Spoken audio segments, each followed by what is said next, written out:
Ikalawang bahagi ng mga dulog, theoretical at praktika sa pagtuturo at pagkatuto ng wika, teoryang inatism. Sinabi ng teoryang inatism na lahat ng bata ay may likas na talino. Ang mga bata ay biologically programmed sa pagkatuto ng wika. Ang isipan ng bata ay isang hindi blankong papel na kung saan pininiwalaan ni John Locke na ang isang tao daw ay may tabula rasa or blanco. Pero dito sa inatism, hindi. Ibig sabihin, ang pagkatuto ng isang tao ay natural lang na lumalabas sa kanya na mayroon na siyang angking galing at talino na makuha, matutuhan ang wika. Ang wika ay nakapaloob at nagbibigay hugis ng sosyo-kultural na kapaligiran.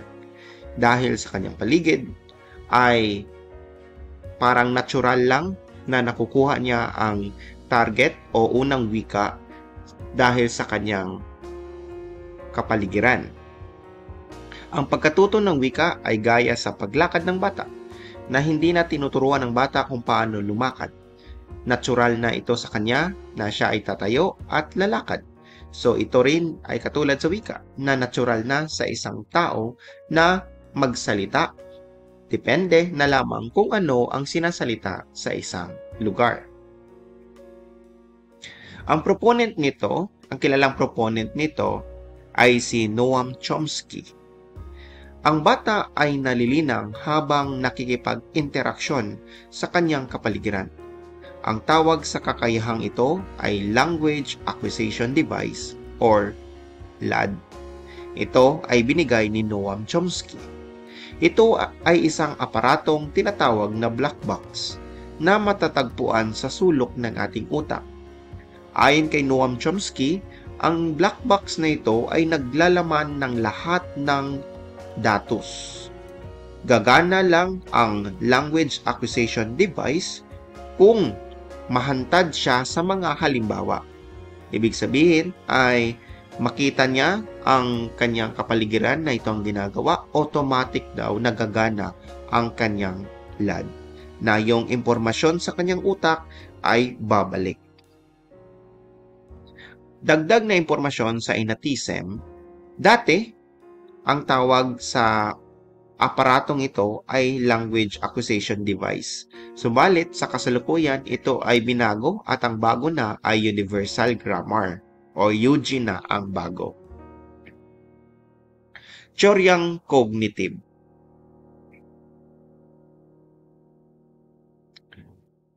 Ang pagkatuto ng wika ay prosesong dinamiko kung saan ang mga nag-aaral ng wika ay nangangailangang mag-isip at gawing may saysay ang bagong tanggap na impormasyon.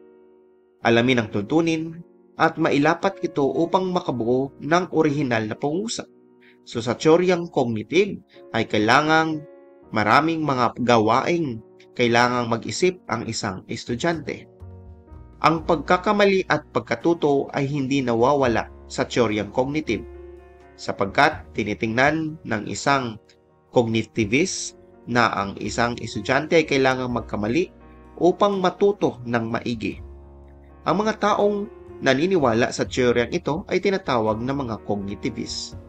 Hindi agad tuwirang iwinawasto ang kamalian sapagkat kailangang maunawaan ng mga estudyante kung saan sila nagkamali. So, ibig sabihin, ang pagtuturo dito ay nakapokus sa pagtuklas, self-discovery. Integral na bahagi ang pagkakamali. So, ibig sabihin, ang teoryang ito ay nakatuon sa mag-aaral. Student-centered ang teoryang ito.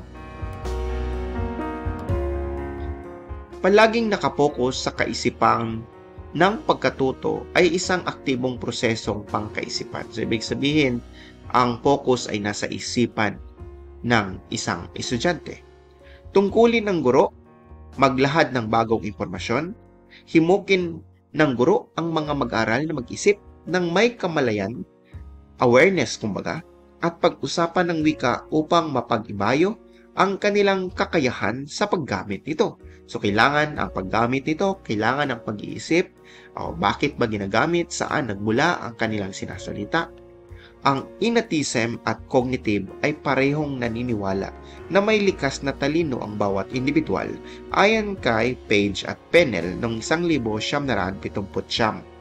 Subalit, ano nga ba ang kaibahan ng dalawang teorya? Pag sinabi nating teoryang innatism, may kakayahan ang isang estudyante na matuto ng wika kahit walang gabay ng isang guro. Pag sinabi naman nating teoryang cognitive, ay natutuhan ng mas madali ng isang estudyante ang isang target na wika sa pamamagitan ng gabay at tulong ng isang guro sa pamamagitan ng HOTS question, higher order thinking skills, no? So, yun ang kanilang kaibahan. Mayroong mga pwedeng gawing dulog or mga approaches, mga kumbaga technique na gagawin ng guro sa teoryang cognitive. Meron tayong dulog na pabuod at dulog na pasaklaw. Kumbaga, ito ay deductive and inductive. Pag sinabi nating dulog na pabuod, ginagabayan ng guro ang pagkatuto, nagpapakita ng mga halimbawa, at ipasusuri upang matuklasan ng mga mag-aaral ang isang panlahat. So, ibig sabihin, sa dulog na pabuod ay nagsisimula ka sa mga specific, tapos papuntang general. Yun yung dulog na pabuod.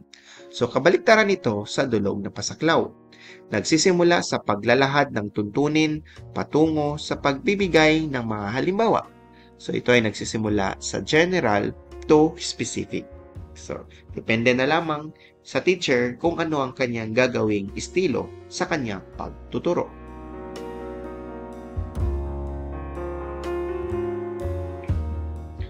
Teoryang makatao. Ito ay nagbibigay diin sa halaga ng mga salik na pandamdamin at emosyonal. Dapat angkop ang kapaligiran. Ibig sabihin, ang guro tinitingnan kung okay lang ba ang kanyang mga mag-aaral sa kanyang emosyon, sa kanyang dibdib.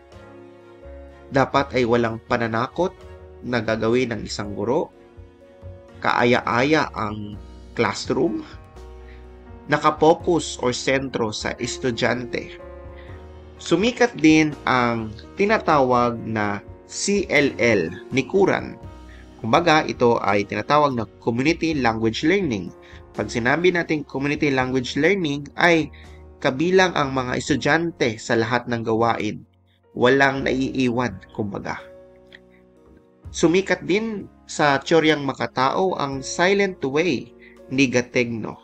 So, sa susunod na mga araw, matatalakay natin kung ano ba itong Silent Way, ano ba itong Community Language Learning, at ano ba itong Suggestopedia ni Lazonov. So, ito ay mga sikat na mga estratehiya sa pagtuturo dahil sa teoryang makatao.